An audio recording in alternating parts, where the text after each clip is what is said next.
Funhouse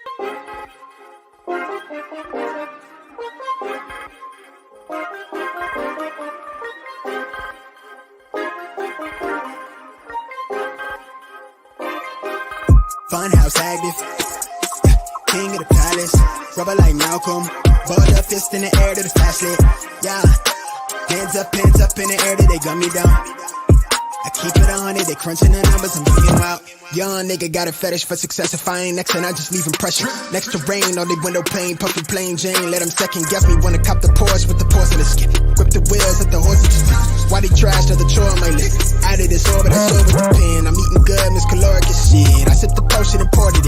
I on the tide when she poured it. Opportunity, knock at the door, then I grin. They rush for the doors, then they open like bliss. Pin stroke, game cold as the fridge. Sound wave for like more than the clicks. Cowabunga, search the word for my shit. Ayy, wait. Been gritty, don't pity, they full thing with me, been real, fuck trending, I'm hype, I'm litty, been this since scrimmage, don't play game with me, I volley these hits like I play tennis, I drink this shit, now I live it, don't pitch it, I live here at the top of the titty, said I run this shit, how I try to with the pizza, why they flop with the vision, jaw drop when I spit it off top, little bitch, we need 7 figures, catch the fade when they chip me, bet I count it down to the penny wave, ay, heavy is all on my mind, I gotta make that edit, wait, bet I might spark that wildfire, rebel when I breach, funhouse active, king of the palace, rubber like Malcolm, balled up fist in the air to the flashlight, yeah, hands up in the air till they gun me down, I keep it 100, they crunching the numbers, I'm bringing out, funhouse active, king of the palace, rubber like Malcolm, balled up fist in the air to the flashlight, yeah, hands up in the air till they gun me down, I keep it 100, they crunching the numbers, I'm bringing out, I just like crashing, really I'm passing. Running for the manage, you catch me, I just want passion, love attraction, let me do that shit, I just like crashing, really I'm passing, running for the manage, you catch me, I just want passion, love attraction, let me do that shit.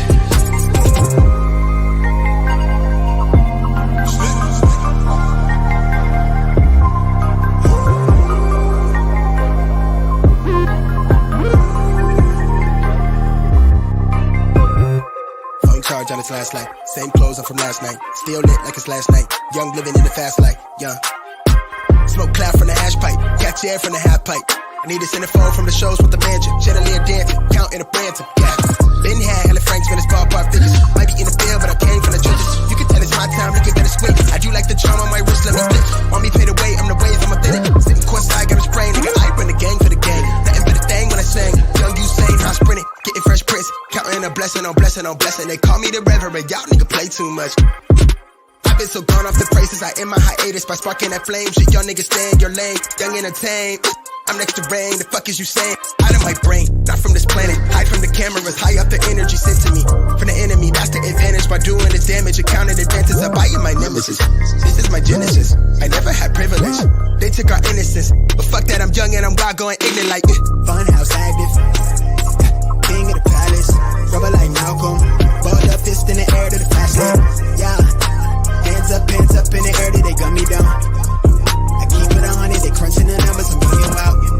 Funhouse active, king of the palace, rubber like Malcolm, balled up fist in the air to the flashlight, yeah. Hands up in the air till they gun me down. I keep it 100, they crunching the numbers, I'm bringing out. Funhouse active.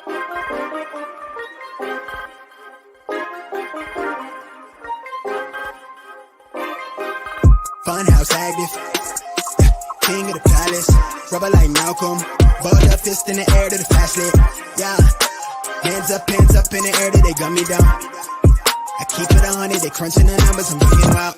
Young nigga got a fetish for success, if I ain't next and I just leave impression. Next to rain, on the window pane, puffy plain Jane, let them second guess me, wanna cop the Porsche with the porcelain skin. Grip the wheels, let the horses why they trash to the chore on my list. Out of this orbit, I saw with the pen. I'm eating good, Miss Caloric as shit. I sipped the potion and poured it.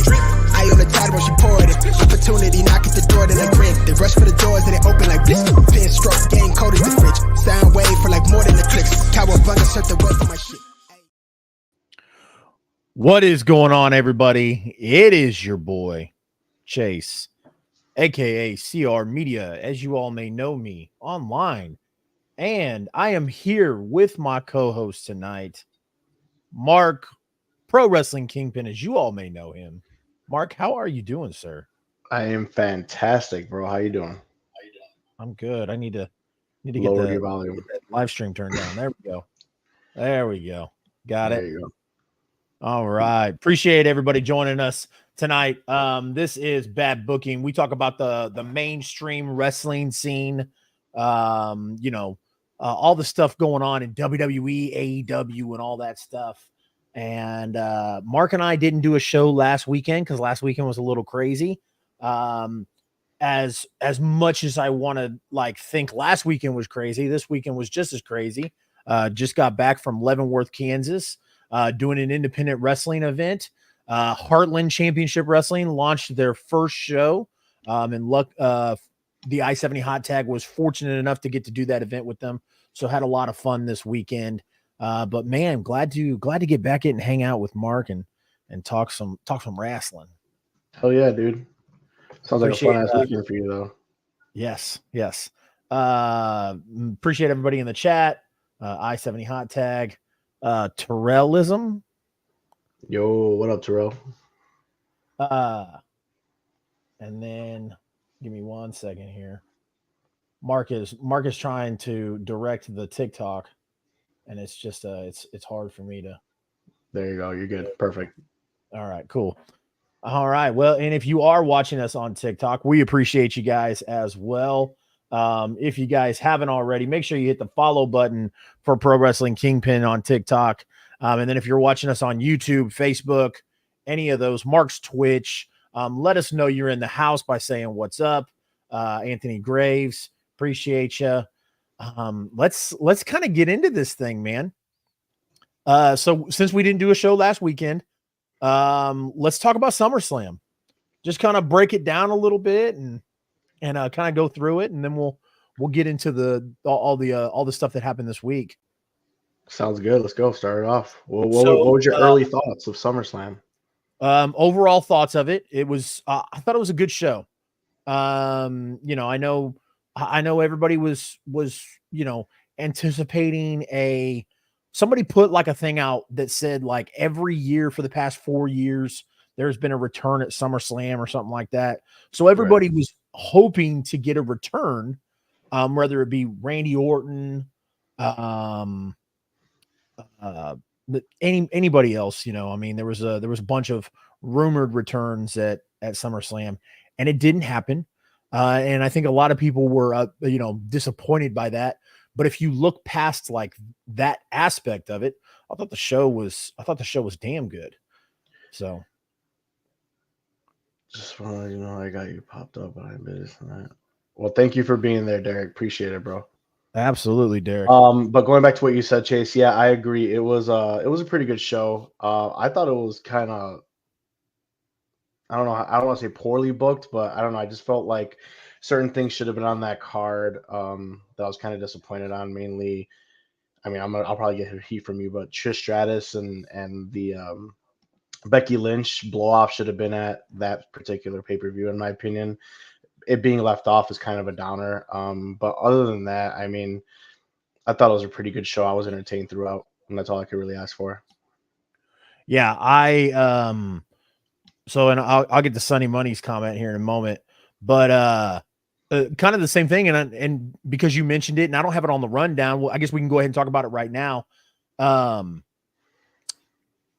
Becky Lynch, I guess Triple H said at the press conference that, when life hands you lemons, you make lemonade.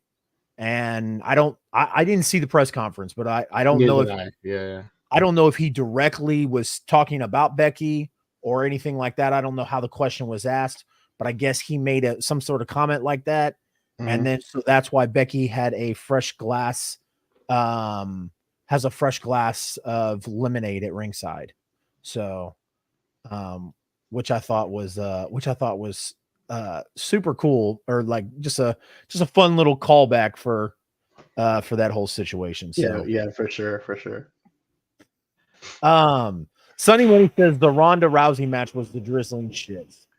Since Sonny went to went to that comment, I guess we'll talk about that match first. I hated it that they put it as an MMA rules match. Yeah, me too. Just being like a no holds barred match or whatever. If you're gonna do an MMA match, they should have put them. They should have put them in an In a MMA, cage.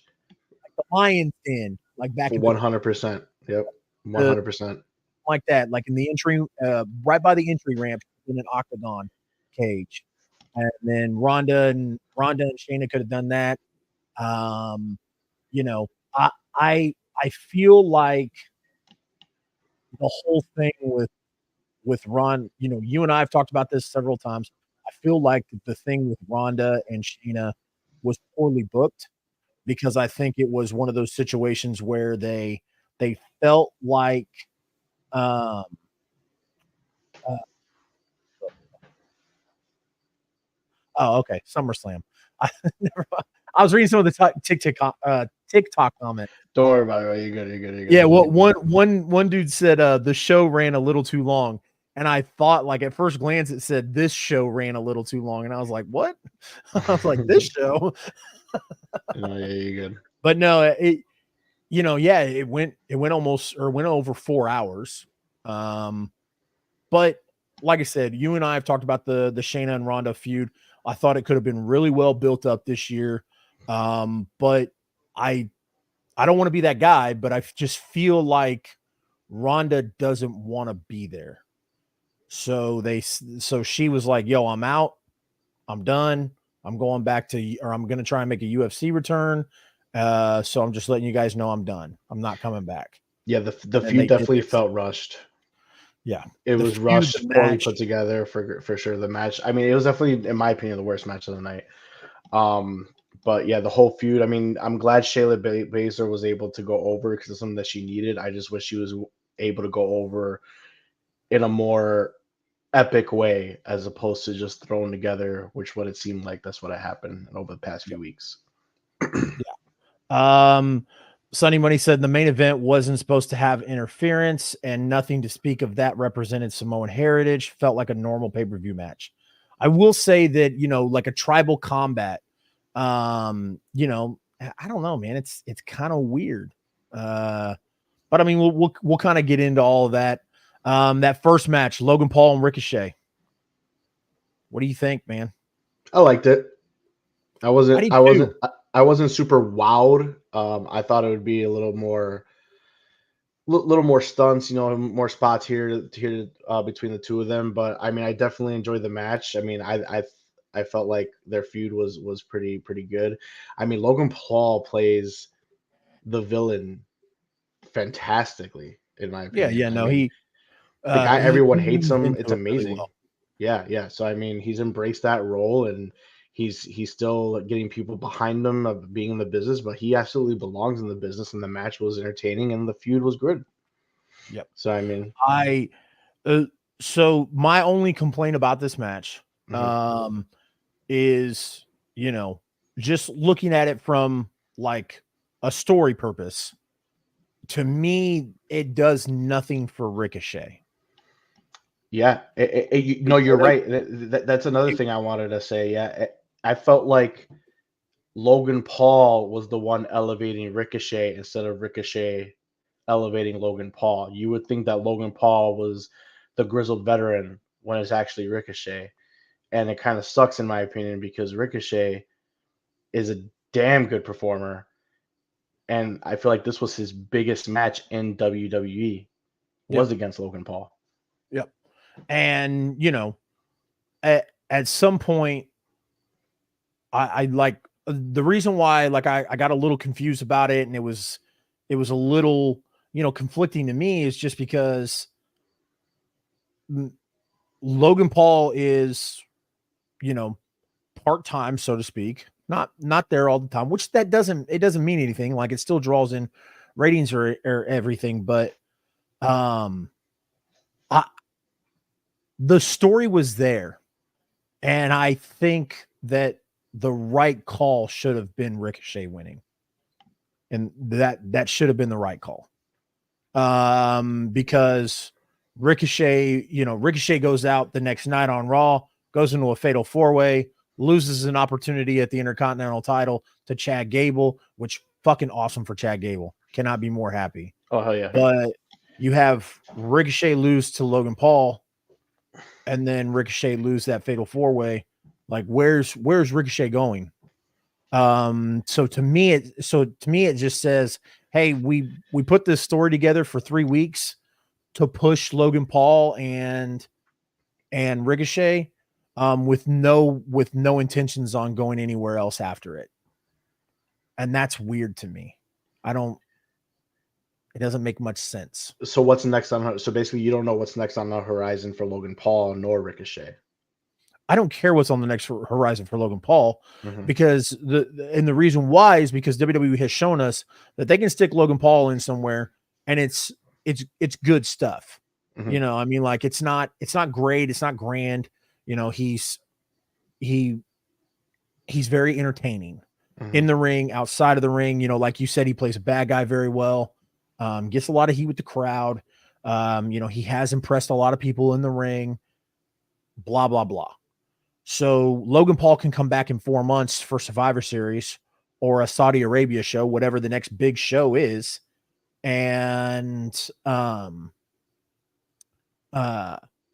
after that, like, it's not a big deal. But you beat Ricochet, or you come in, you do this story with Ricochet, and everybody's eyes are on the match, and everybody's eyes are on Ricochet with Logan Paul. More people know who Logan Paul is than Ricochet. So that could have been huge for Ricochet. But they chose to give it to Logan Paul. Fine. Who has Logan Paul beaten in WWE so far? He lost to Roman Reigns. Yep. He lost to Seth Rollins. Right?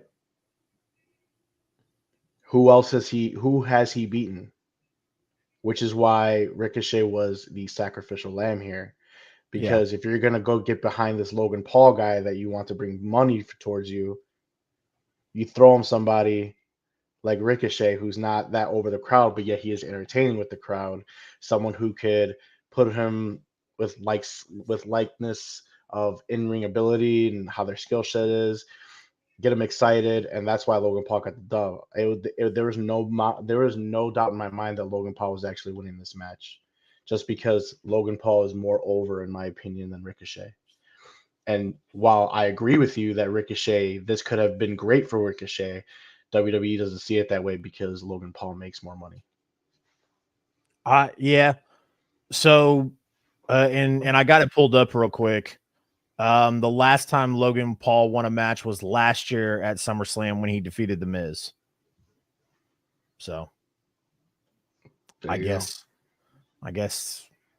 had to give the kid a match or a win sometime. And you had to. I mean, otherwise, what's the point of bringing this guy in? And then we're going to be like, okay, well, he's going to lose again. He's going to lose again. He's going to lose again. Ricochet, unfortunately, was that sacrificial lamb. No matter how talented he is, he's not as over as Logan Paul. He's not getting the reactions like how Logan Paul is getting. So the next match was Cody Rhodes and Brock Lesnar.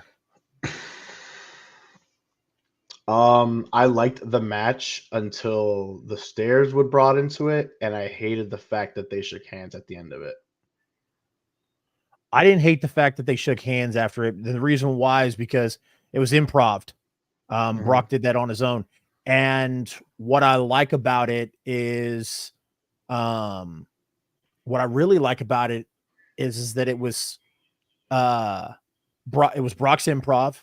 And man, the promo that Cody cut the night after, that was a sick promo. Yeah, for sure. And I mean, it was appreciate you, Gears, joining. If you think about it, man, like, that Brock doing that kind of helped push and elevate Cody to where he wants to be. Do you think so? Just by the simple handshake? I think so. Absolutely. It's Brock Lesnar, man. a certified Hall of Famer. It's Brock, and that's the reason why I hate it, because it is Brock Lesnar. This is not Brock Lesnar. Brock Lesnar shaking hands. They even the commentary said it. Like, he's never done it in his 20-year career? I don't even know. His tenure with Yeah. WWE, he has never done that. And Yeah. while I understand, like, okay, he's never done that and he's giving Cody his flowers, I don't like that, just because I feel like this just goes against his character. This guy's supposed to be like the fuck you guy. He's the beast. He doesn't need to respect anybody. And Cody just getting the win over Brock Lesnar puts him where he needs to be, in my opinion. It does and it doesn't. There's still going to be people. There still was a lot of people who were like, because everybody knew Cody was going to win. Mm-hmm. Nobody knew that Brock was going to go in the ring and do that. Right. And I get what you're saying 1,000%, but we're looking at Brock's at 21 years with his WWE career and his UFC career combined. He started in 2002. Okay. So we're at 21 years. Brock ain't got much left in the tank. He doesn't have Paul Heyman with him anymore. So I just don't feel like it did a whole lot to Brock's image. I feel like Cowboy Brock was more damaging than, you know what I mean? Like, I get what you're saying, but like, that would be my counter argument is like, I feel like Cowboy Brock was a little bit more damaging to the Beast Incarnate character than him shaking hands with Cody Rhodes. I think it was a good thing for Cody, because I think a lot of people gave up and lost faith in the finish the story after WrestleMania. And I feel like this is a trending in the right direction for him to beat Brock, which we all knew was going to happen. Nobody could attest that Brock was going to, or that Brock wasn't going to put Cody over. Yeah, right. But that special moment at the end where he picks Cody up and shakes Cody's hands, now says like, hey, not only did I put him over the ring, or put him over in the ring, I put him over outside. He's ready to go now. To where I think if Cody showed up on SmackDown next week and challenged Roman at Payback, I don't think anybody would bat an eye. I think it was that detrimental to Cody. But now if they continue doing this, Cody building and building and building to WrestleMania 40 or whenever it is that Cody decides to go back after Roman, I think that I think it was huge for him to have that.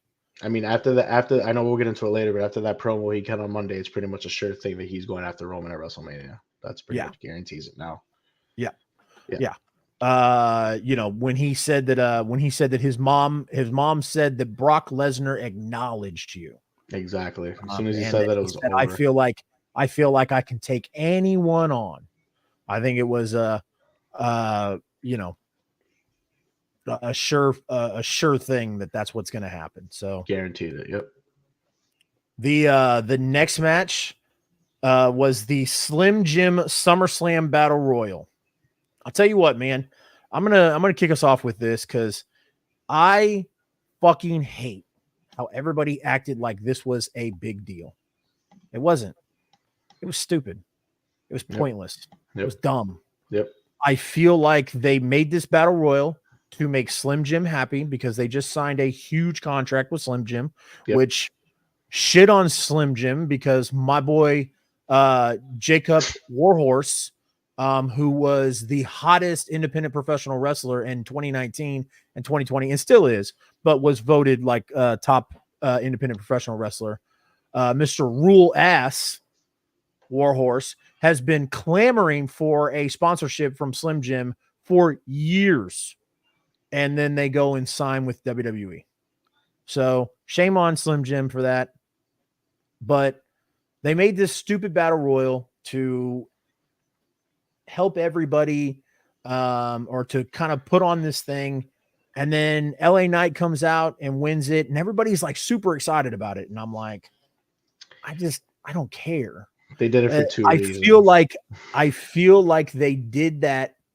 They threw him in this battle royal, and they let him win this battle royal to shut us up. That's correct. That's what that was your other reason. Slim Jim signing with WWE was reason number one. Reason number two, they needed this guy on the card and for him to win something. And there it is. That's what it was. What's up, Raz? Big country Matt Stockdale. Appreciate you joining in, sir. Actually saw Matt Stockdale this weekend, so that was super cool. Raz says afternoon, friends. Good evening. Evening, but afternoon. Tomato. You know. I mean, I kind of tell from your reaction we were kind of on the same page on that. Oh yeah. I mean, they legitimately did it for two reasons. One, to, like you said, make Slim Jim happy, and two, LA Knight needed a win. They needed him on the card because he's so over. And what do? You give him some bullshit little win so you can go be like, yeah, I am the Slim Jim Battle Royal champion. Lottie motherfucking da. Yeah, that's what it is. I agree. Not too much time taken on that. Moving on of the SummerSlam quick breakdown. We already talked about Shayna Blazer and Ronda Rousey. Gunther and Drew McIntyre. I'm gonna be honest. Love the match. Yep. I'm glad Gunther retained. I'm shocked that he retained, but I think they might be going for this record-breaking Intercontinental title. At this point, it's like I thought Drew McIntyre was the guy that could end his reign, and it's like who else can do it at this point? Yeah, man. It's do you know who I think it might be? Oh, please let me know. Let's find out.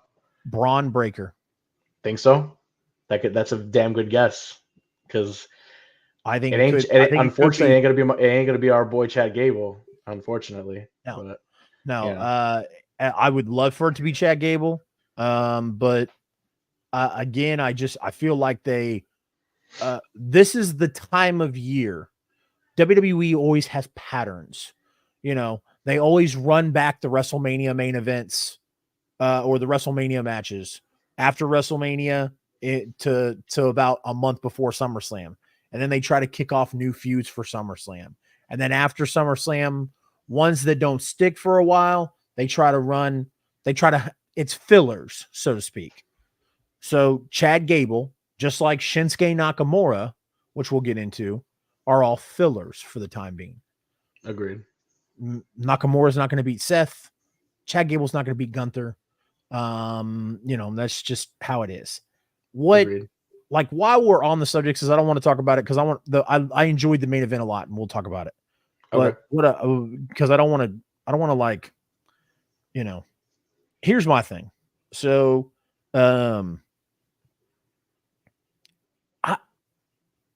I don't like, and I've said this 100 times on this show, and I've complained about it when I complain about the bloodline story and et cetera, et cetera.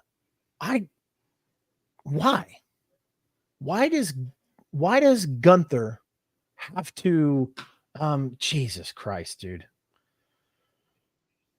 Keep going. Just keep going. No, I'm done. He's deleted and blocked.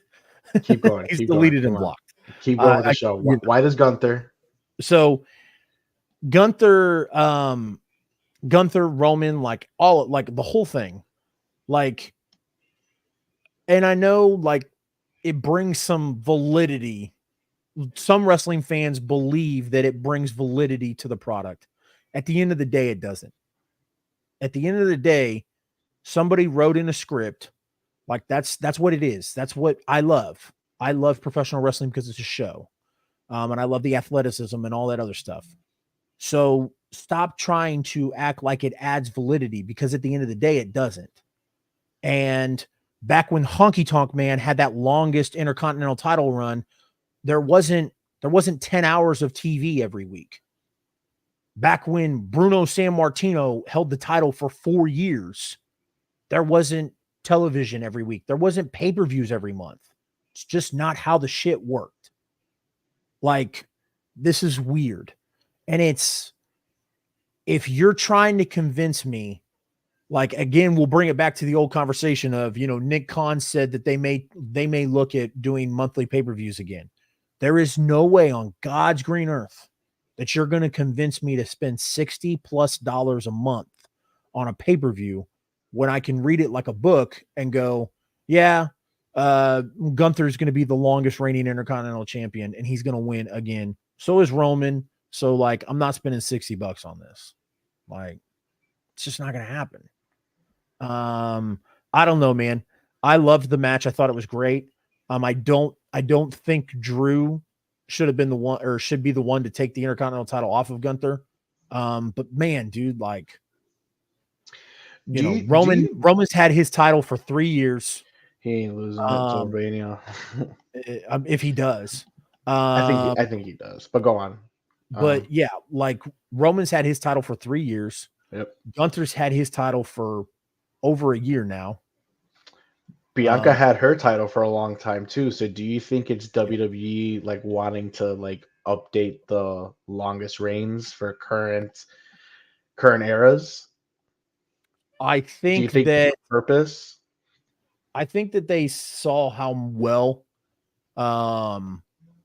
well the Roman thing worked, and I think that they try to copy and paste a lot. Okay. That's what I think. You know, I just God, dude. Like I said, I don't think I'm not. At the same time, you can call me hypocritical. You can call me, flaky. Appreciate it, sir. But you don't have to like. You can call me flaky or flip floppy, whatever the case may be. But man, I don't think Drew McIntyre should have been the one to beat him. But dude, it's these long ass title reigns are getting wild. I'm telling you, man. I think it's on purpose. I feel like I feel like it has to do with, like you said, copy and paste. And I feel like they're trying to make it to now with this generation knows who's who. And I think they're starting to have these wrestlers or superstars, excuse me, climb the ranks in these title reigns just to remain more relevant. Canceled. I can't believe you called them. I can't believe you I called called them him a wrestlers. wrestler, man. Fuck, Yep. fuck my life, right? Yep. Yeah. Uh, But I think that's part of what it is for the generation to be able to remember. Because as we get older, people are not going to remember who these older guys are. Hunk Talk Man, Brutal San Martino. I think that has a lot to do with it. I think it's something that's not really being talked about, but I think that's what it is. yeah. I'll tell you what, man. CM Punk needs to retire. Fuck off, Mike. There was my TikTok for today. Wow. Does Christian Rivera agree with Mike, or does he agree with us? I think he I agrees with don't agree. us. I think I he don't. agrees with us. I don't agree with Mike at all. I think Mike's crazy. But should the young be obligated to know the past? I have my own position. What is your take? I mean, they shouldn't be obligated to know the past. I mean, it'd be really Yeah, cool if they actually took the time to know the history, but no, bro. definitely not obligated. WWE.com is right there. Yeah, definitely WWE.com not. is right there. That's how I figured it. I mean, do you think I'm old enough to know who the hell Bruno San Martino was? No. I know because WWE.com. There you go. And then obviously learning about it after that. But I don't feel like it, Aries says agreed in 10 years they need to have Hall of Fame classes of people that hold records people remember. I mean, yes and no. I mean, but you could say that for any In 10 sport, not years, even wrestling, though. I mean, it's like baseball, like basketball, everything. I know this kind of nullifies the argument. It also Right. nullifies the show and nullifies everything we do. But in 10 or 15 years, nobody's going to give a shit how long Roman Reigns held that title for. Nobody. In 15 years, when Roman Reigns is retired and Roman Reigns is gone, nobody's going to give two shits that he held the title for 3 years. Nobody. Okay. But I digress. Next match, Seth freaking Rollins against Finn Balor for the World Heavyweight Championship. This match did not go the way I thought it was going to go. Same. Which was cool. It was crazy. Like they're doing everything they can to make Damian look like he still wants to help and be a part of with Finn. And I didn't think they were going to do that. I figured they were going to have him turn almost instantly. So Yeah. I really, first of all, I thought he was gonna lose. Really did.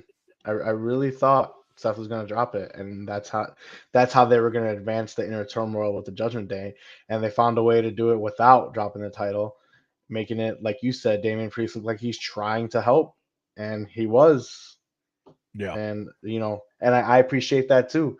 It wasn't predictable. It's not the way I thought it was going to go, and gotta appreciate that, right? Yeah. So The more and more they keep doing it, the more and more I'm getting worried that they're gonna have Damian have a failed cash in. yeah, I get that vibe too. I feel like maybe JD McDonough might have something to do with it. Especially after Monday Night Raw, he came back, started talking to him. We'll get into that probably a little more later on, but I couldn't agree with you more. It really fears that we will have a failed cash in. Yeah. I'll tell you what, man, like just because you know, I feel like they're doing a really good job right now. But you know me, man. I'm always gonna find stuff to complain about because that's what I like to do. It's what we all do as wrestling fans. Nothing makes us Absolutely. happy. Yes, agreed. Agreed. um uh anyways, Keep going. now I lost my train of thought. Oh, Okay. is it just me or does the World Heavyweight Championship feel secondary? Of And course. yes. Of course. I no, okay, hold on. I'm not done. All right. I mean secondary to the Intercontinental Championship. Oh. I could see how you would think that.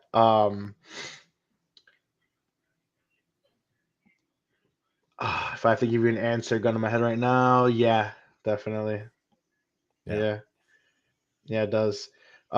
Which yes and no, Montana over here says. It can go back and forth. I mean, you could make the argument that it's more relevant because of everyone trying to go after it and it's trying to make it more prestige because that's the hot title right now.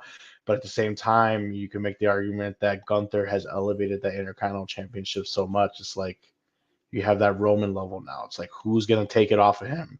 Who's worthy enough to take it off of him? Yeah, but why would So you do that when you introduce the World Heavyweight Championship? exactly. So, next match, Bianca Belair, Asuka, and Charlotte in a triple threat match for the WWE Women's Championship. I'm gonna be honest with you, man. I loved everything about this. So did I. I Stole the loved it. show. I loved that Bianca won. And I don't think it made Bianca look bad or weak Not for at EO all. to cash in on her. Not at all. I thought it was great. I didn't have a single complaint. I thought the match was good. Um, uh, uh yes. Agreed, Yep. Montana. Montana says you can't be upset at the ladies match of the night and that EO twist. Yes. It's a great way to turn Bianca heel. I don't think they're going to. I don't think they're Uh, going to either. I think it's just gonna get her yeah. more hell bent on trying to get it back, but not in a heelish way. Yes. Dean Houston, appreciate you joining, brother. He said that was a great match. It was. It was it Uh, was it was probably my favorite match of the night, and I pretty much predicted exactly how it was gonna go. I yeah. said that Bianca was gonna win and she was gonna get cashed on, but I didn't think it was gonna get cashed on at SummerSlam. I thought she was gonna get cashed on the very next night, but it still pretty much happened. So, Yep. but that was pretty Yeah. good. I wasn't expecting the cash in that night. And actually, to be honest with you, I thought that Io was not going to have a failed cash in, but she was going to do that thing where she was gonna try and cash in, and then it got thwarted. Yeah, they Uh, failed. They failed to officially cash it in. yeah, Right. yeah. Yeah. But I loved it, man. It was great. Uh, Yeah, for sure. 100%. and then the main event, Roman Reigns versus Jey Uso in tribal combat for the undisputed WWE Universal Championship and the recognition of Tribal Chief.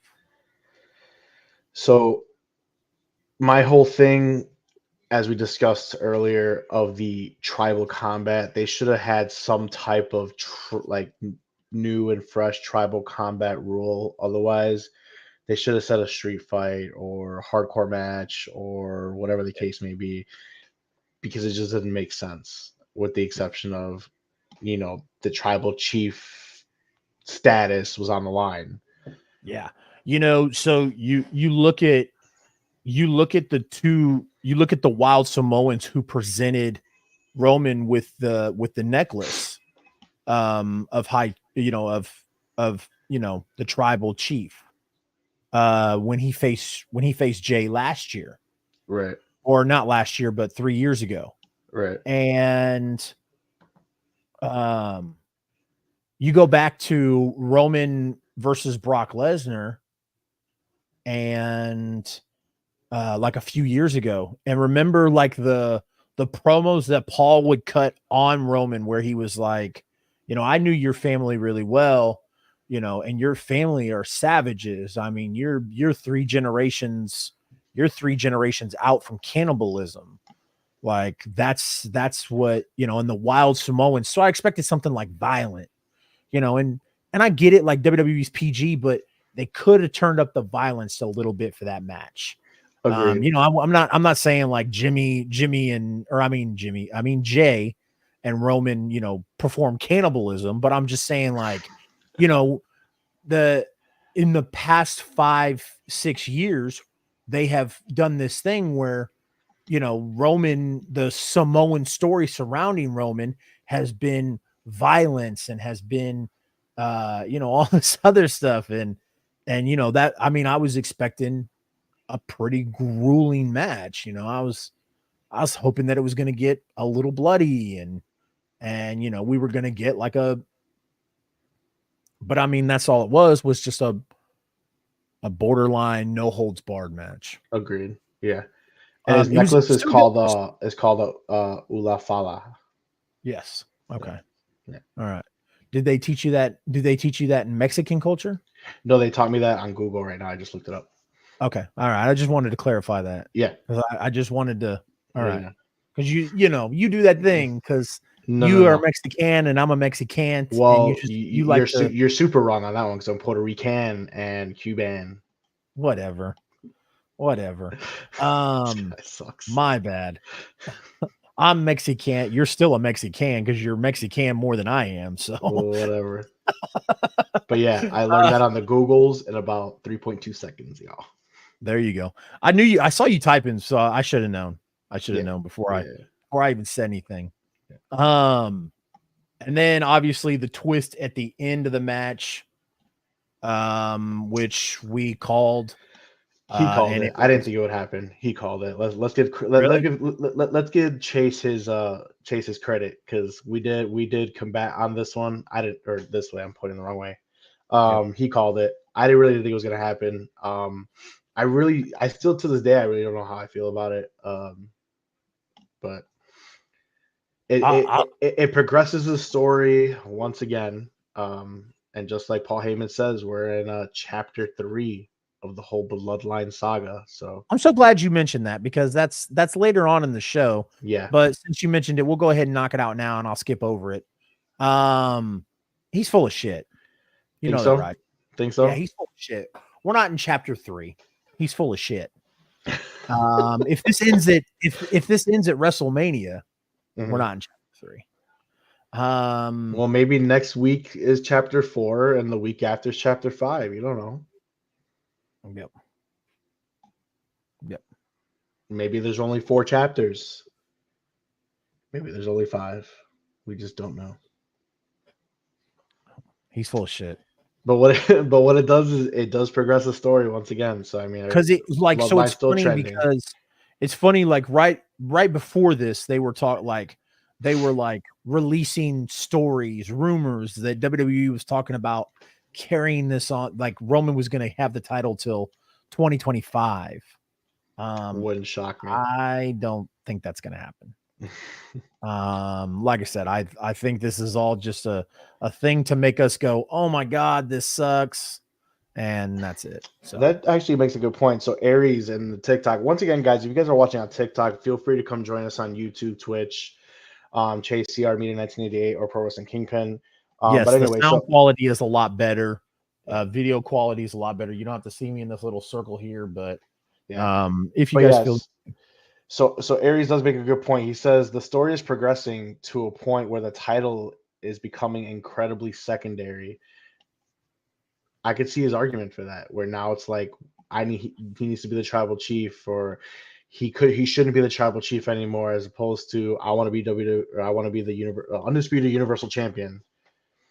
I could see undisputed that WWE undisputed universe. WWE universal champion. Holy shit!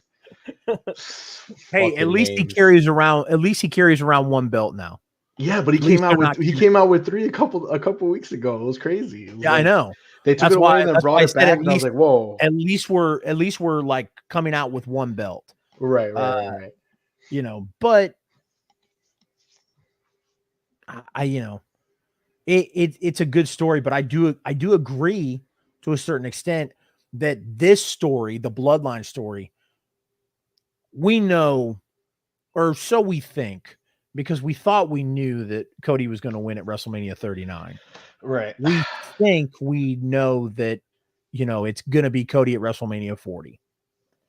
I keep saying it, As man. We long are as King it's not, as trilogy. long as it's not Jimmy or Jay, because I agree. Don't get me wrong. I loved it. I mean, I think Jay's character has progressed so much in this, in the year 2023 to where he is considered main event Jay.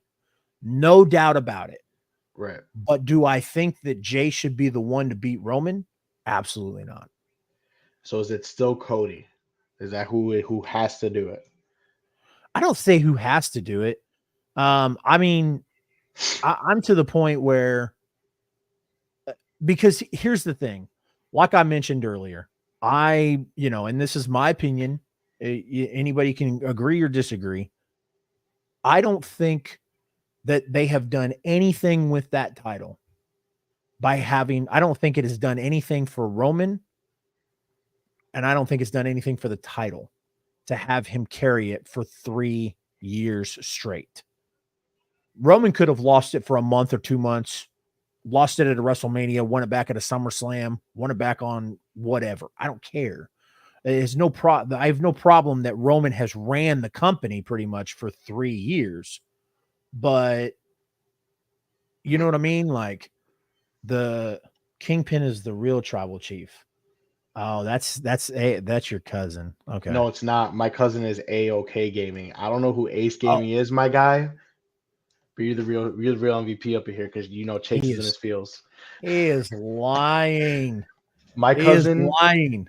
my cousin is A underscore OK That is Gaming. fine. I believe you because Go I follow knew it my as soon as you homie. said it.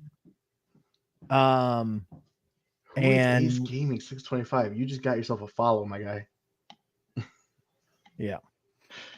Compare the prestige of both main titles and who deserves the next shine up, and why should Seth have beaten Roman? I agree. I think Seth should have beaten Roman for a few months, and then Roman could have won it back or whatever. Like I said, I don't have a problem with Roman running amok in WWE for the past 3 years. The problem that I have is that he's kept it for 3 straight years. And now we're sitting here, and even if it is Cody, at least how I feel now, it's just blah. Like, it is what it is, you know. Yeah. Definitely. Uh I agree with you. And it's like, we were saying it last year. I don't want to, say too much time about this, but going up to last WrestleMania, we all suspected Cody was going to beat it, right? And it's like that title is so soured in the mouth of pro wrestling fans. Even if Cody has it, how long until you start turning on Cody? How long if Cody has that championship, is it just going to become stale to you? You know?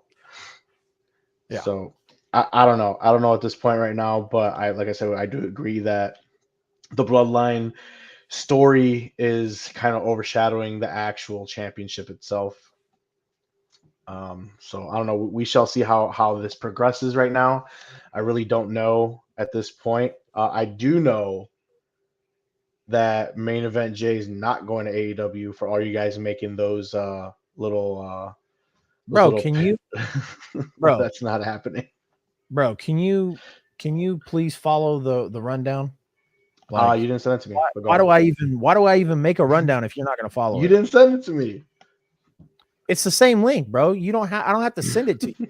You open up the link. Go on, let's Act go. We this jump is around all the time. Cry me a river, Timberlake. Let's go. all right.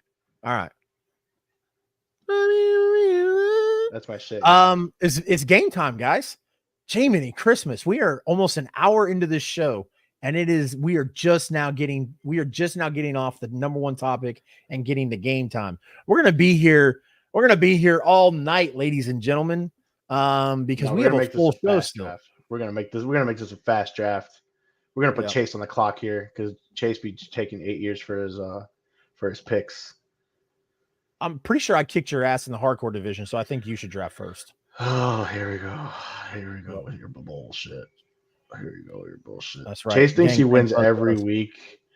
But whatever. All right, so Mark has shit drafts. this week we are gonna switch to the women of wrestling, and we are going to draft our women's division. If you guys don't know what we do is we draft divisions. We're building our own promotion. So far, we've drafted a hardcore division, which is really fun. Chase lost at that one, and we drafted a tag team division, which I personally believe Chase beat me on that one. So that's just me. You guys can go vote. You guys can look at our clips. They're all on our social media. I believe we're 1-1, but you guys be the side. Make sure you check and follow our social medias. So once again, we are drafting the women's division, and Chase has decided to let me go first. So I guess I'll go first, and I'm gonna go with my favorite current women wrestler right now. I'm gonna go Bianca Belair. Solid pick. Number one, which is fine. I respect your opinion because I share almost the same opinion. The number one pick though, dummy, is mommy Rhea Ripley. Yeah, no one cares. Obvious over here. Yeah, Ripley. Sorry, for some reason I can't type Rhea Ripley. Even Bianca over Rhea. Yeah, I don't know. That's it. To each his own. Like I said. For you guys that have not watched balls. our draft, I draft my favorite people, not the obvious, because I like to have fun and not be the typical basic bitch that Chase likes to be. Well, I was just busting your balls. You couldn't go wrong with either one of those picks. So number two. Number two, I'm going with my second favorite current women's wrestler right now, and I'm going Deonna Purrazzo from Impact Wrestling. Nice. I like it.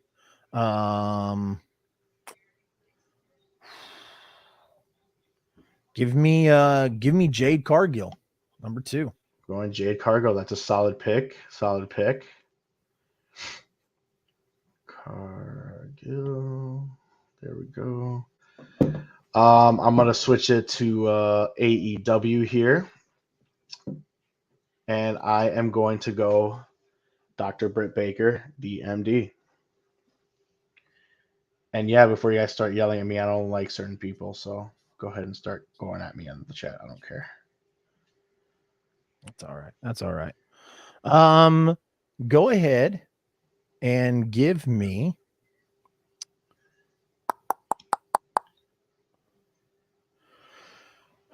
you took Bailey or not No. Bailey. You took Bianca Belair, Purrazzo, and Baker. Okay. Chase has Ripley and Cargill. Yep. Give me Mercedes Monet. I was like, Martinez, bro? No. I was like, this guy. Not that Mercedes. I was like, bro, you could have got that as a free agent signing, undrafted, invite to training camp. That's messed up, bro. Sorry, Mercedes. That's messed up, bro. And I still wrote Martinez like an idiot. Oh my god, Mercedes Monet. Oh, I'm stupid. All right, all right. I am going to go. she's not personally my favorite. I know everyone loves her, but I'm gonna go with her just because of the status here. I'm going Charlotte Flair. Okay, that's a good pick. That's a good pick. Real quick before you continue, so normally, guys, we usually draft 5 rounds. Chase, do you want to go a 6th round because it is the women's and there's not as many divisions, or you want to stick with the 5 rounds here? We'll go 6. All right, let's go 6. All right, so Charlotte was my 4th pick. Charlotte's your 4th pick? Charlotte's my 4th pick. Charlotte Flair. Okay. Becky's going to be my 4th pick. Becky. Solid.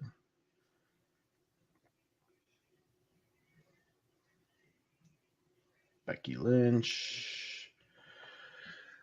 All right, so here we go. This is where I'm going to start reaching a little bit. Maybe I won't reach. Maybe I will. I got a few people on this list that I really, really like. I'm going to go Bailey. Gonna go Bailey? I'm going to go Bailey. Okay. I'm going to go Asuka. Enjoy Asuka. ASKUA, I think. I don't know. Who cares? All right, so that was 5. This is the final round, and I'm going to go with my sleeper pick here, and I'm going to go Camille. Okay. You said is that your 5th pick? That is my 1, 2, 3, 4, 5, 6. This is the final round. Final round for you. I can't no problem. Count. Final round for you. I'm going to reach as well. All right, let's do it. Because I'm going to take because drafting a women's division, I want to take somebody who I think is going to be around for years and years and years and years to come, who will have a great future. And because she's only 18, I think she's going to have a phenomenal future. Oh, I love the pick already. I know and that is Space Jesus, Billy Starks. Billy Starks, yep. Good pick, dude. That was a good pick. Yes. All right, so that wraps up our women's division draft, which is the fastest we have ever drafted. So good job. Crazy? That is crazy, especially since we started this at 53 minutes.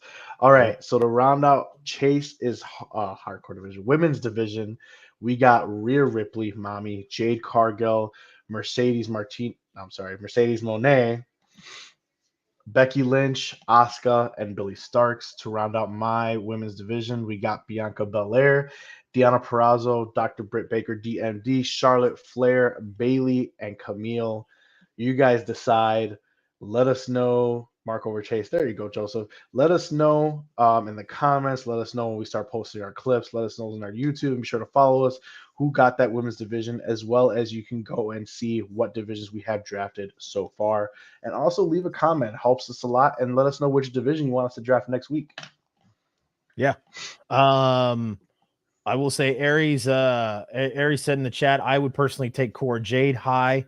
I think her ceiling is very high. I agree.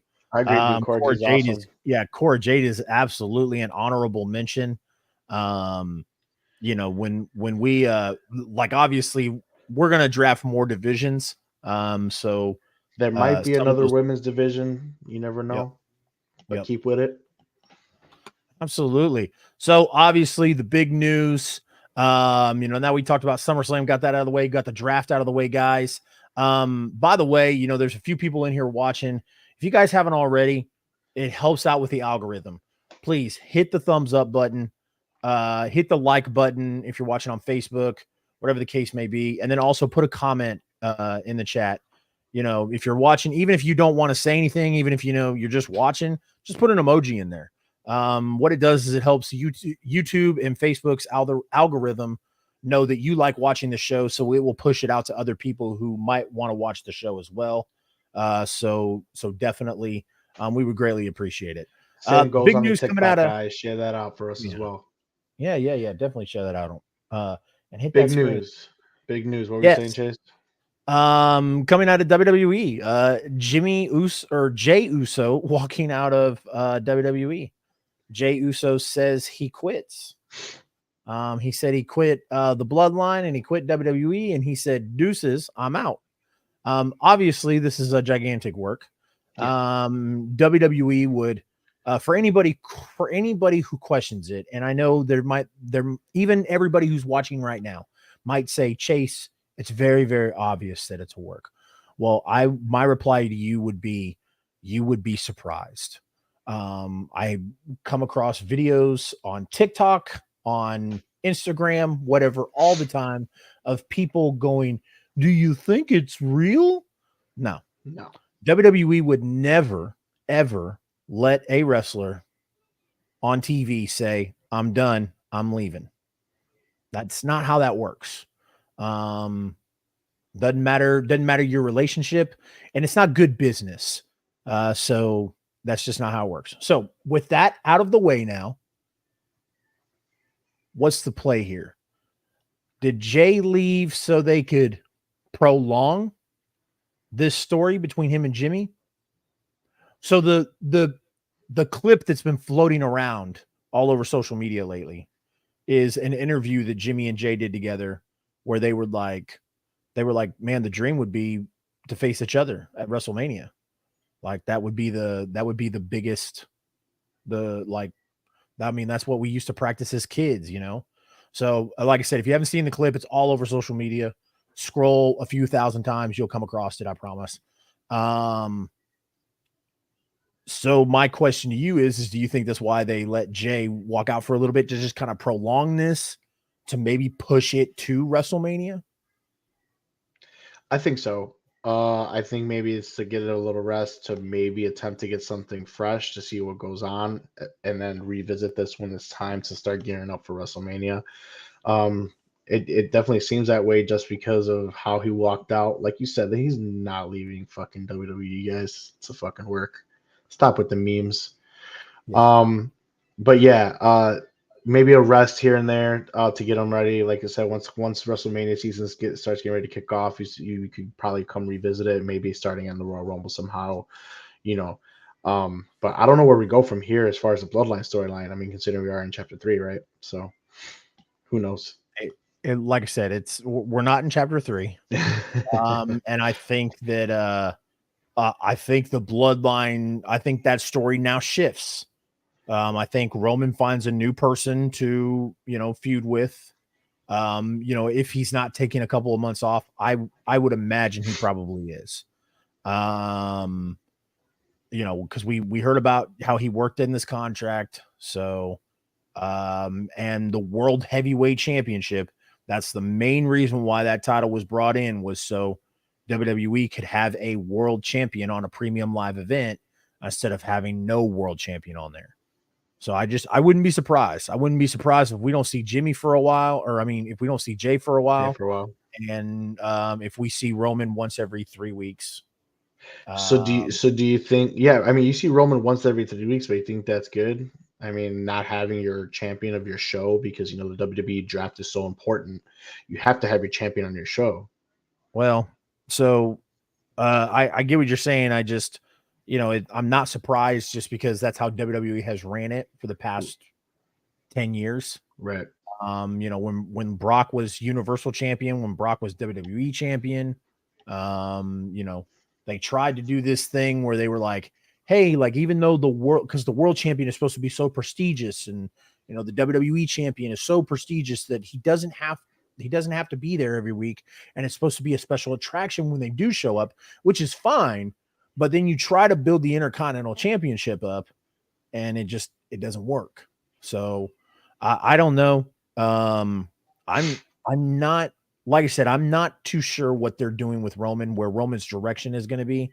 I do know that like I said, I just wouldn't be surprised if Jay doesn't show up until Payback, or maybe even after. I don't know. Like I said, it's kind of confusing to see where it's going to go. Right. And that's kind of cool. I mean, like I mean, kinda, it makes us tune in because we're still waiting for this Bloodline story. yes. What's the next part of it? So Yeah. So we'll see.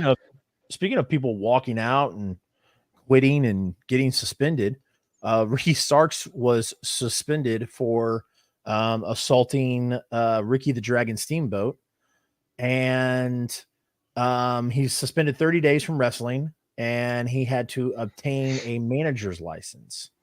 So 30 days from wrestling, that means that Ricky Starks isn't going to be Ricky Starks isn't going to be competing at All In mm-hmm. or or All Out. Which kind of sucks. Hopefully there's some type I of mean, he's not going to be loophole. wrestling. Yeah, he'll be there. Yeah.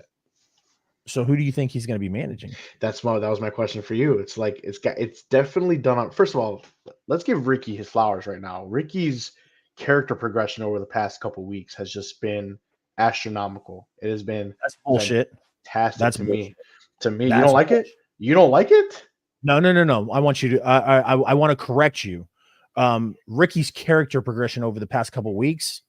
Ricky's character progression over the past year.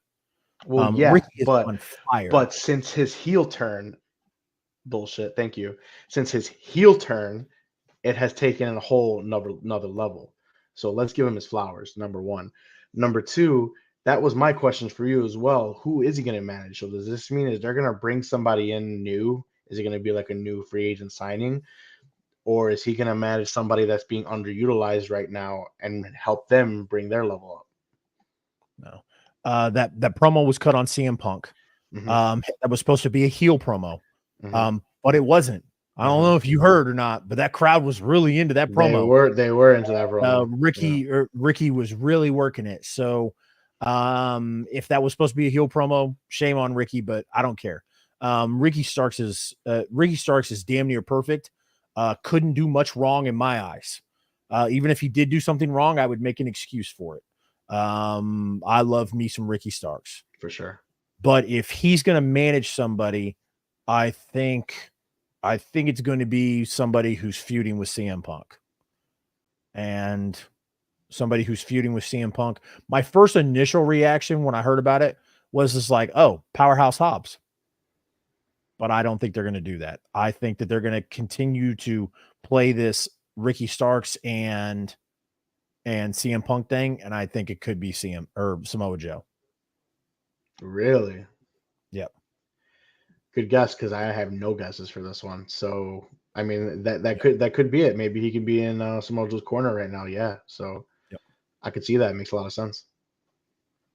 Yeah. We already talked about Paul Heyman saying that it was in the bottom of the third. Speaking of All In, let's talk about All In and how it's taking shape. Have we broke the 80,000 mark? I'll check, but keep going with your thought right now. Yeah, I mean, so one of the matches that we talked about is obviously going to happen, and that's CM Punk and or not CM Punk, but Adam Cole and MJF. We talked about that months ago, and when we found out that they were going to do All In and whatnot, right. And they have now they officially have sold more tickets out than Hulk Hogan versus Andre the Giant at WrestleMania 3. Looking for the official number right now, it is 79,346 out of 84,048. Okay. So just to clarify, because I know somebody's gonna the way that was worded, I know somebody's gonna correct us, and I want to clarify. My fault. Yeah. So the tickets that were sold is more than WrestleMania 3.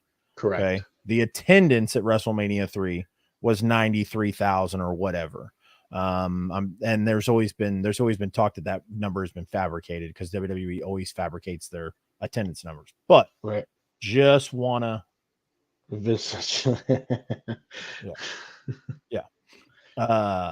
just want to clarify, just because I knew if somebody doesn't pop into the comments on TikTok or here, I would be shocked.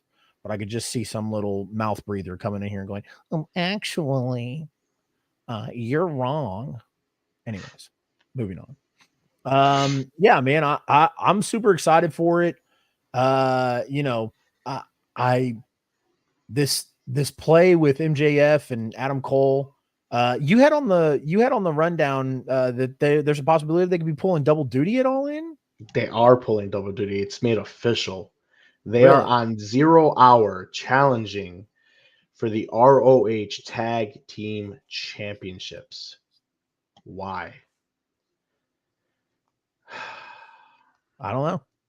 It's So very here's my interesting. thing. Like I know this random tag team really caught fire. I'm pretty sure AEW didn't think it was going to catch fire the way it did, and now they're trying to find some way to cash in on it.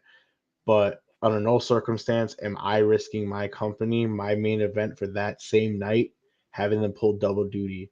I know it's been done before. I know Triple H has fought many times in one night and all this nonsense, but on the biggest show in their company's history, I would not be having them pull double duty because anything can happen. I don't disagree. I was not aware that it was made official. It is made official. They will So they will be fighting for the ROH Tag Team Championships.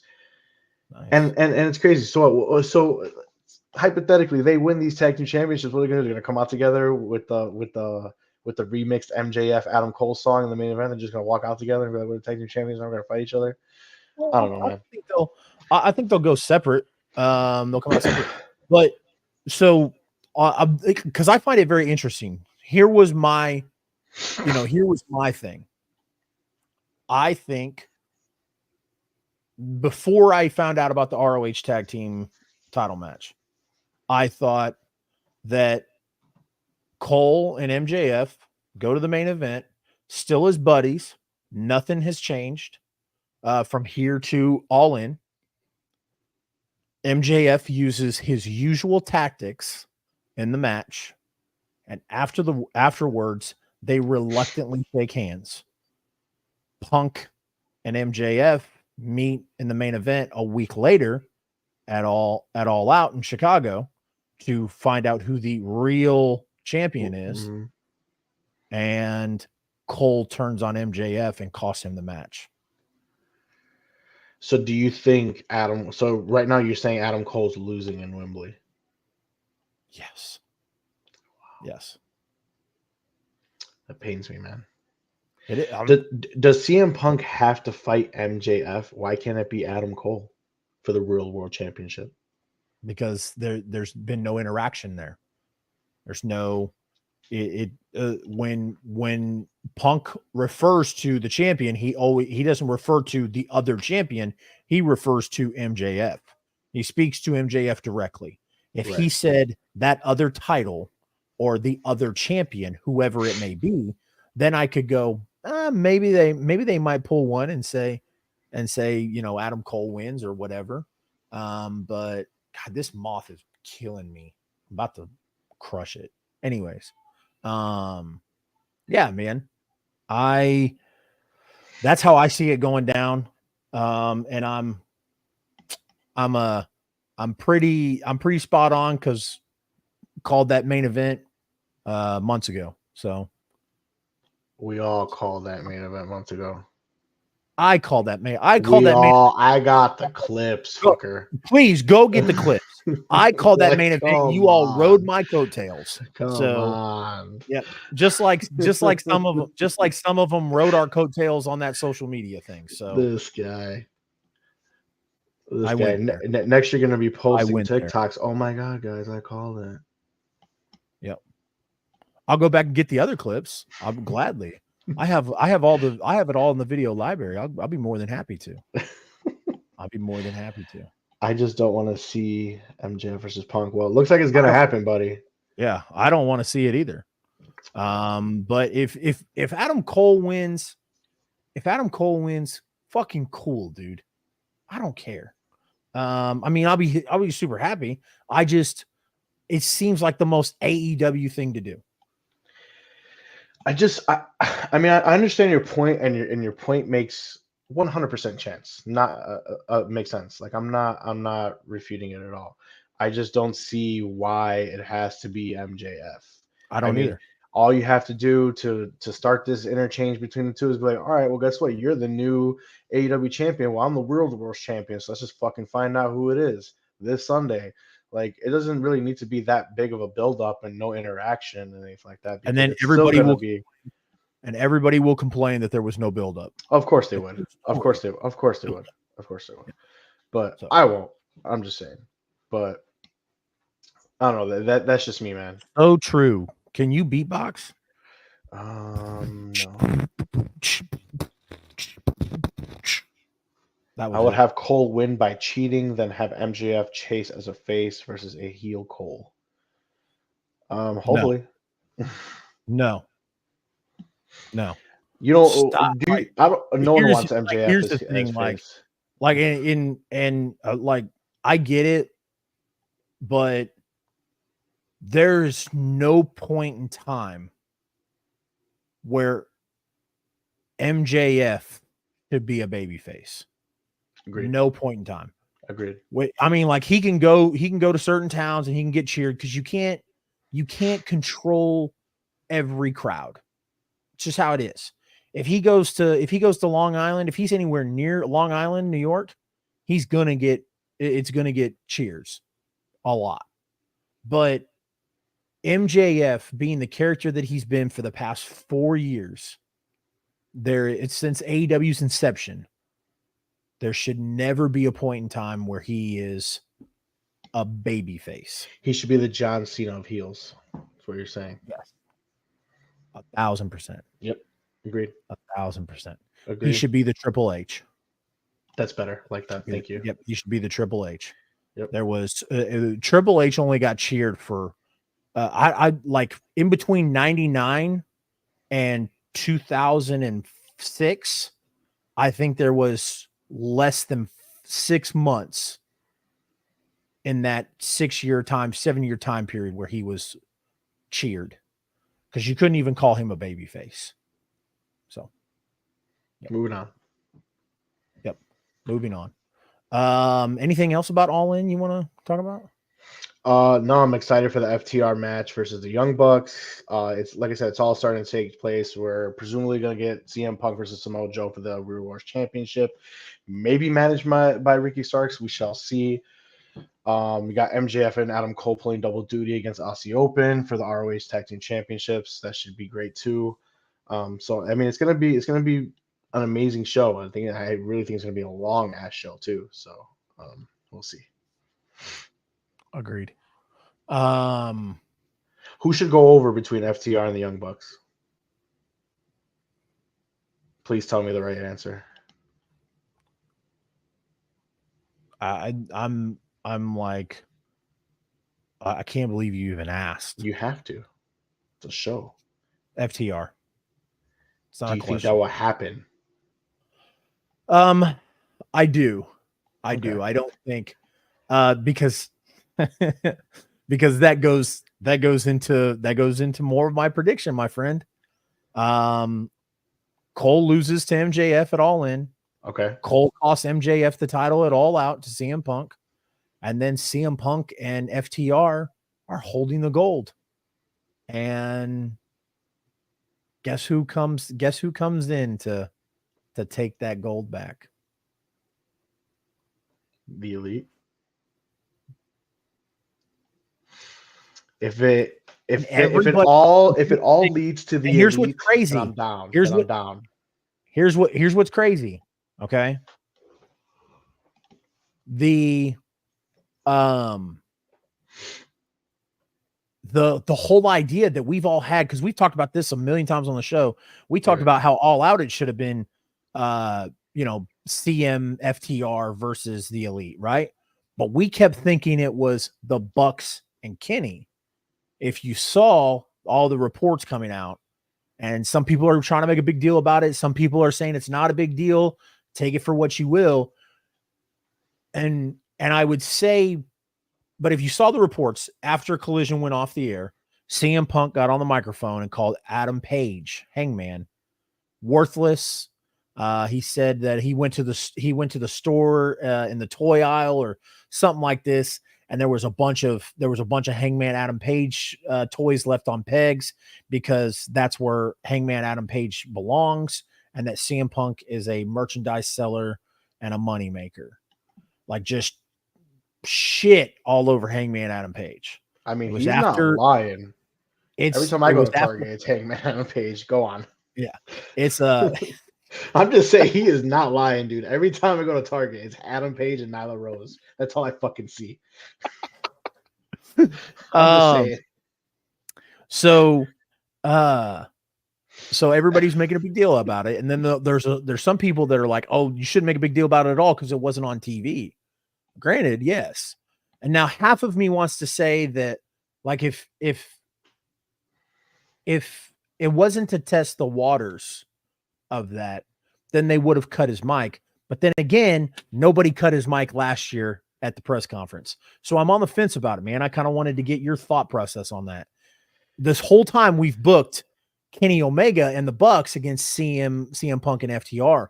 But what if we got it wrong? What if it's Hangman Adam Page and the Bucks versus CM Punk and FTR? Here's my thought, man. We all want to see what we want to see, right? And I don't think we're going to get what we want to see. But Hangman Page is part of the Elite, and Hangman Page also has beef with CM Punk. So I think it would be pretty great to see it. But I'd much rather see Kenny and the Bucks versus CM FTR. That's what I want to see. Yep. So don't get me wrong. I love Hangman Adam Page. I might be in the minority of it because a lot of people think he's boring, but I like him. Yeah, I agree. But you and I both are in that minority. Yeah, I like him. So if we do get that, instead of Kenny, we get the Bucks with Hangman, it'll be dope. Especially because CM Punk has shit on him so much.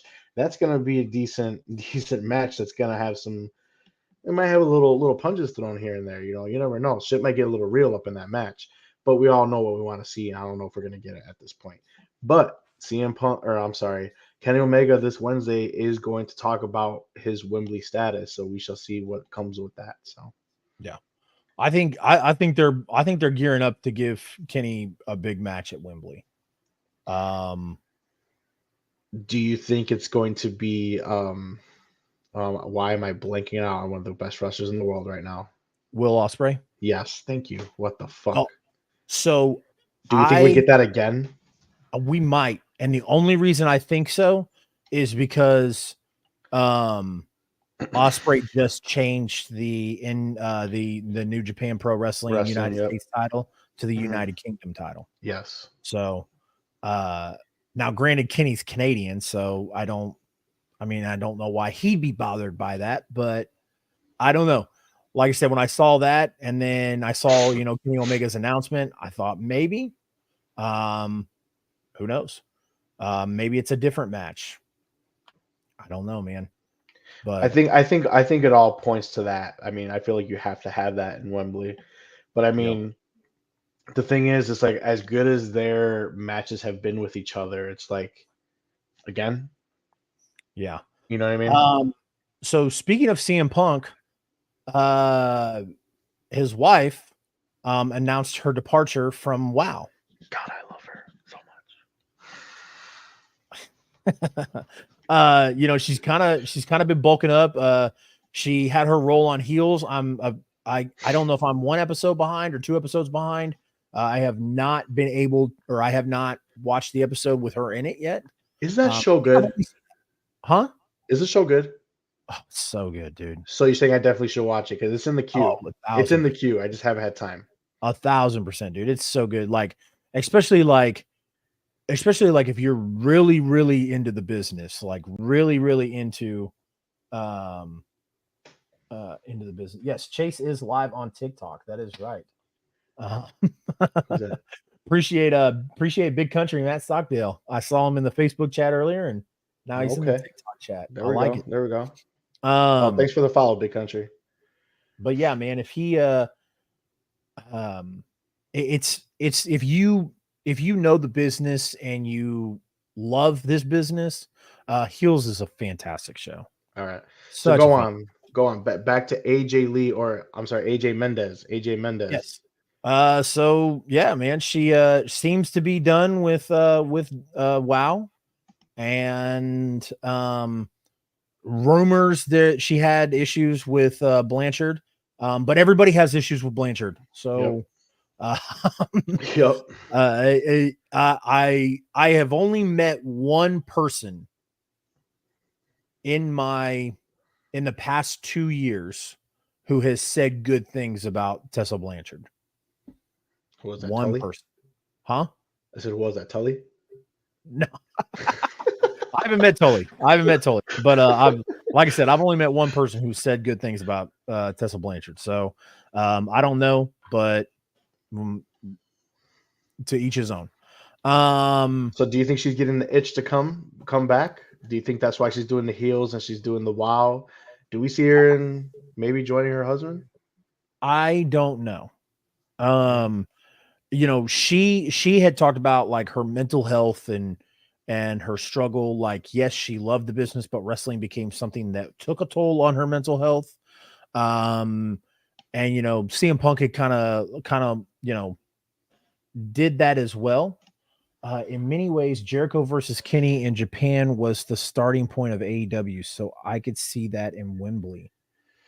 That kind of makes sense, dude. But I wouldn't hate it.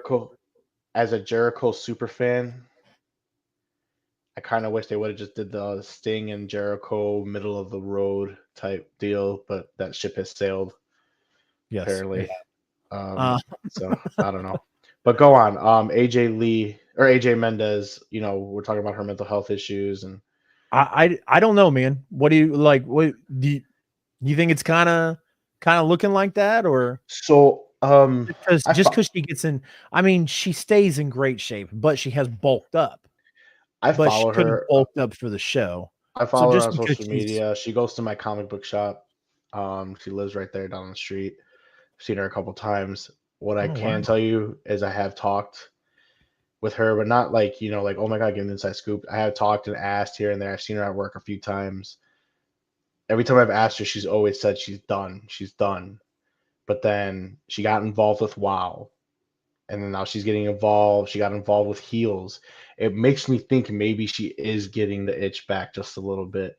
Maybe if she could pull a part-time role. And the fan of me and her, because she was my favorite, you know, when she was active. I want to see her back. But like I said, every conversation I've ever had with her, I've always asked her the same. She's like, no, never gonna happen. So I yeah, really just don't know.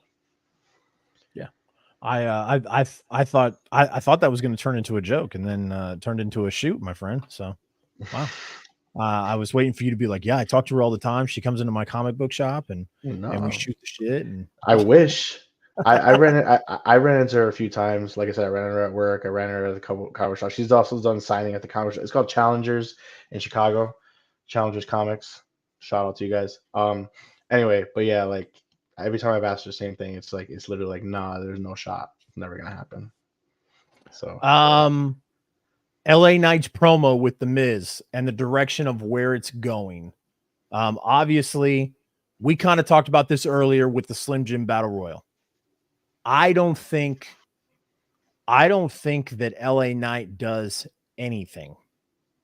I think that maybe they let LA Knight win the United States title. Maybe. I don't I think this is something that they're looking at and they're just doing shit to appease fans. And I don't think it goes more than that. so you don't think he Uh, will be a world champion ever? no, he should. Even for a small period or even for a small time, but just, you know, I just don't. I think that you look at you look at what has caused WWE to call audibles, right? Kofi Kingston, Daniel Bryan. Okay. Kofi Kingston's the anomaly there. Daniel Bryan is, I mean, I think that they looked at him and was like, he's really fucking good. And so maybe, maybe we do something. But how many times have guys got huge pops, sold huge amounts of merchandise, and WWE just said, yeah, well, we'll let it ride out. And then when we, the fans, get tired of clamoring for the person, then WWE goes, yeah, see, we told you. I don't know, man. I I just don't I just don't have faith in that area. Um, could I be wrong? Fuck yeah. Would I love to be wrong? Absolutely. But the writing was on the wall. It should have been LA Knight to win Money in the Bank. It should have been, they should be pushing LA Knight to the moon right now because he is selling merchandise like crazy. He's the hottest thing in WWE right now. But I think there's always something I'll go back to. A lot of people always make the comparisons to LA Knight, criticisms and comparisons to Stone Cold and The Rock, right? That's the big thing right now is they're making a bunch of complaints that LA Knight is ripping The Rock off and ripping Stone Cold off.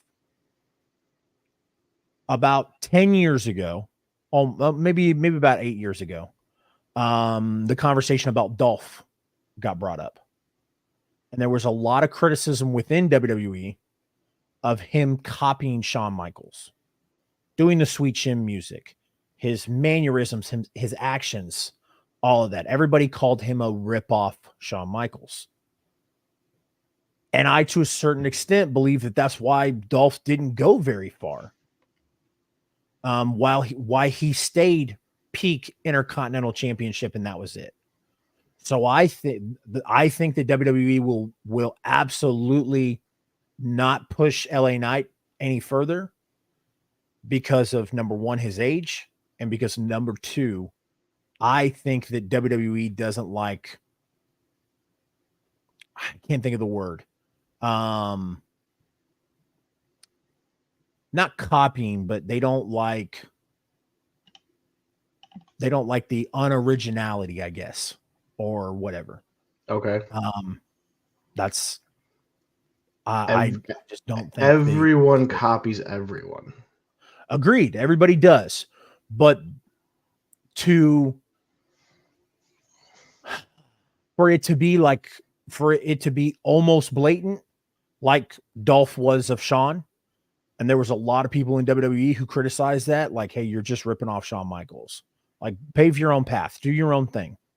I feel like we could be watching the same thing with LA Knight, where he makes it maybe to US championship. He's not taking the Intercontinental Championship. I think he makes it to maybe the US championship, and that's it, man. That's his peak. Wow. Yep. Bold statement. Dude, we've been watching it for a month and a half. I mean, no, I agree. I don't disagree with you. I don't disagree with you. I'm not refuting you at all. We've watched him be the hottest thing on TV for the past month and a half. They fucking have done shit where they haven't even put him on TV. They did a WWE.com thing where he went in the ring and attacked Hit Row. And it was like, bro, this is your hottest commodity and he's not on TV. What are we doing? But, and don't get me wrong, like, I love Chad Gable. I think Chad Gable's amazing, but I mean, you're going to showcase Chad Gable over the number one merchandise seller and the hottest dude in WWE right now? Come on, man. Like, this is crazy. I don't know. I don't have faith in the system. And that's the system that I'm used to. So no, I mean, I agree with you, man, because they just dropped the ball and they just gave him some bullshit win about some gems. So I mean, yep. You're right, dude. Speaking of sometimes when they give the fans what they want, the new Hurt Business. Now, here's my question, because when the Hurt Business very first debuted, they talked about it being the new Nation of Domination. Now, obviously, they didn't go with Nation of Domination for the name, which, thank God, they went with the Hurt Business. Now they're talking about, this potential Hurt Business reunion, Hurt Business 2.0, whatever. I haven't directly heard Bobby Lashley call it the Hurt Business. No one has. Everyone's just calling it that right now. Okay. There is no Hurt. Everyone's just calling it the Hurt Business right now. We don't know what it's called yet. We just know that there is a team being formed, obviously. So, and that's what we're going for right now. And if they call it the Hurt Business, that should be great for me. So, I mean, I like the name.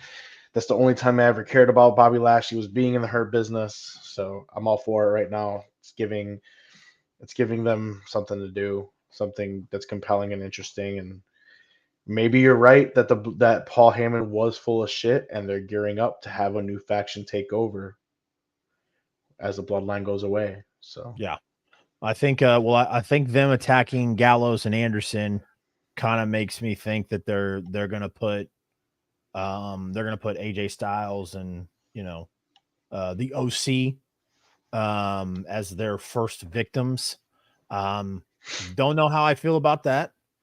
I just feel like they're not doing a whole lot with AJ, and that's weird to me. It's like, and so here's what I would say. And I know that somebody's going to say, well, there's a huge difference in age, but when guys like Kenny Omega and guys like Jay White don't take contracts from WWE, if you look at AJ Styles, you will understand why. agreed. Great Arguably, point. Great point. arguably one of the greatest wrestlers on the planet. And it's like, sometimes it's like, man, like, where is he? Like, I mean, he doesn't have to be world champion. I get it. But I mean, I know he had an injury. He could be in memorable feuds, which is not happening. Yes. Doing these dream matches. Yeah, I agree with you. 100. I mean, that's it, man. We'll do some quick hits, and then let's do some bad bookies, and let's call it a night, baby boy. Sounds good, baby girl. All right. Quick hits. Santana and Ortiz back together.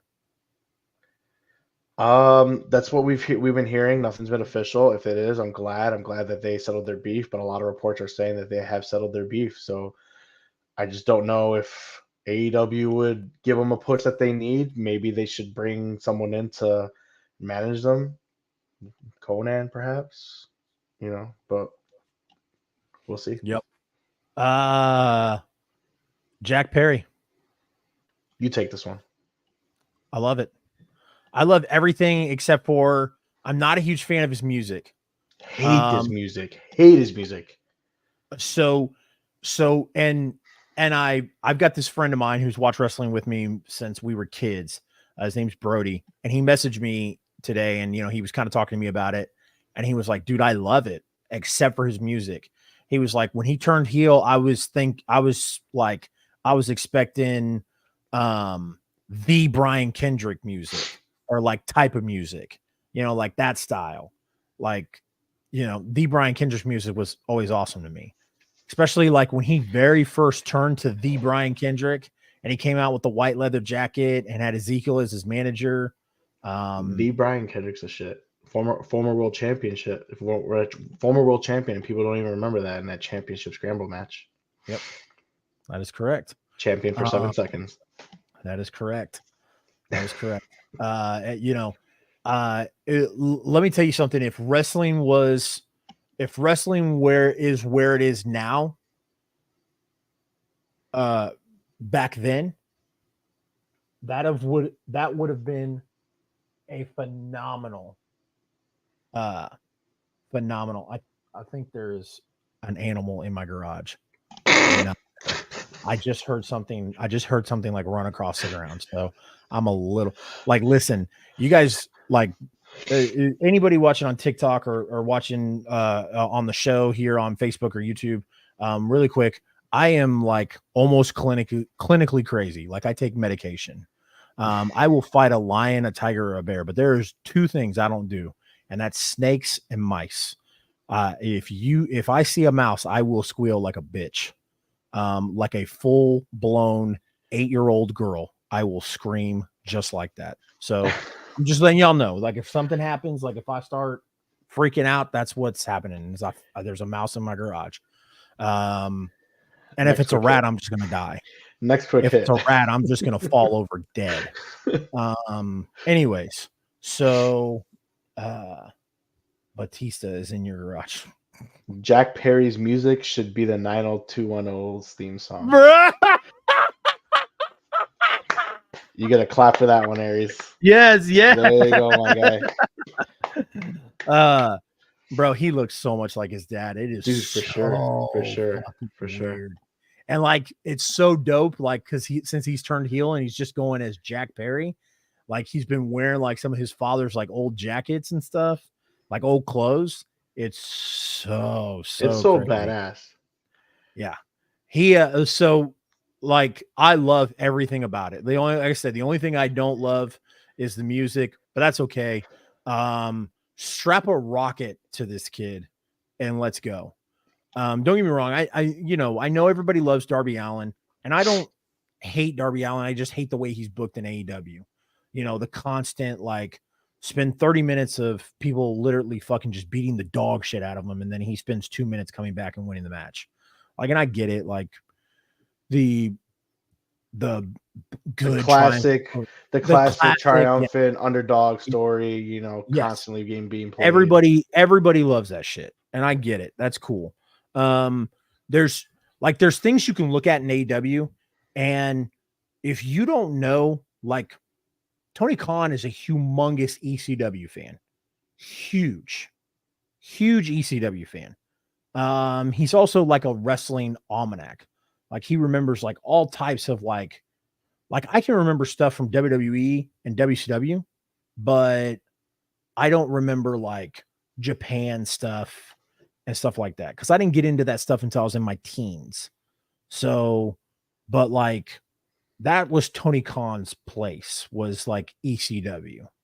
So if you watch some of the stuff that he does in the company, you'll see like little hints of ECW. And I feel like he uses Darby as his Mikey Whipwreck character. You know, if you're a wrestler, if you've been a wrestling fan for a while, you'll understand that reference. Because that's how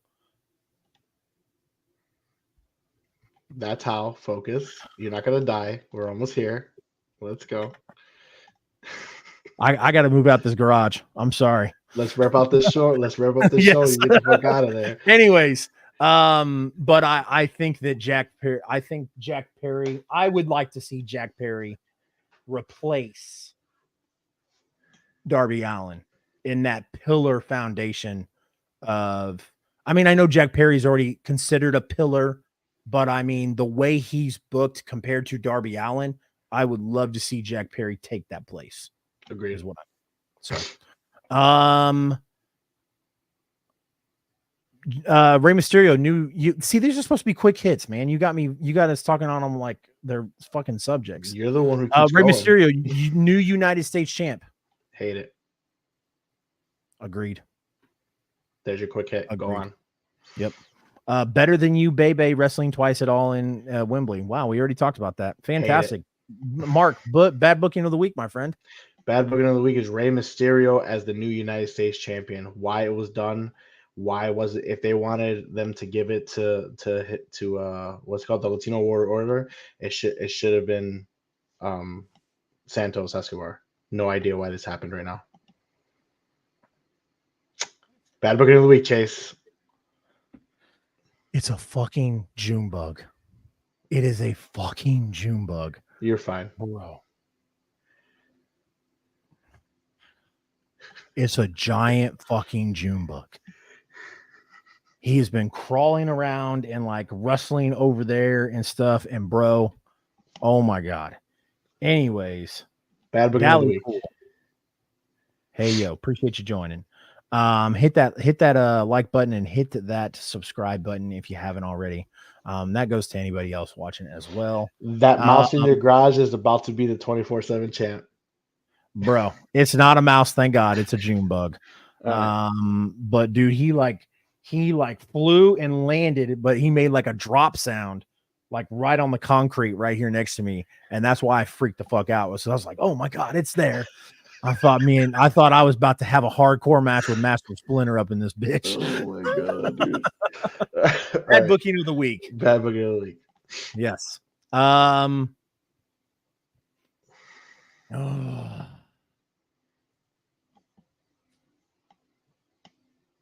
LA Knight. LA Knight. It's a good one too. Yep. All right, guys, that wraps up our show. We want to thank you guys for joining us. Everybody on the TikToks, make sure you join us live on the YouTube next week. Follow my boy Chase, CR Media 1988, YouTube, Twitch. Did Jay Uso quit? No, he didn't. And follow Pro Wrestling Kingpin on all social media as well. Chase, what do you got going on so we can close this out? I've got tomorrow night the pit stop. We watch a match of our upcoming guests on the I-70 hot tag. The I-70 hot tag we put over Kansas and Missouri Independent Professional Wrestling. And then I've got a few other things going on. But as far as content goes, that's about it, man. I am trying to slow down on content stuff because it's stupid. You know, I do this because I do this show with you because I enjoy it. The content stuff, I'm not going to it's dumb. So that's about all I got going on. I'm starting a wrestling promotion. I am running a landscaping business and starting a wrestling promotion that is looking at running at the beginning of 2024, March of 2024. So stay tuned for all of that. You'll find all those social medias on my social medias. And those social medias are at CR Media 1988, which you can find right here. Or you can click the link tree in the description. It's going to have all of my stuff. Mark, right now, your Twitch is in the description, a link to your Twitch. I know you made a link tree and I forgot. We need to get that out. We'll hook it up for you guys. I'm actually going to put the link tree is only in one of my bios anyway. So I will have a link tree going into what I got going on. Nothing this week except for tomorrow night, immediately following Monday Night Raw. Join me on YouTube and we will be cracking open WWE Revolution. We'll be looking for some Kaboom inserts. Hopefully hit that auto. Get some rookies. Maybe pull Roman Reigns. Absolutely. Aries knows. Aries says that's all assuming that I survive the June bug. Dude, if this June bug doesn't stop flopping around on the floor over here, I'm going to fucking lose it. Every single time he moves, I freak out.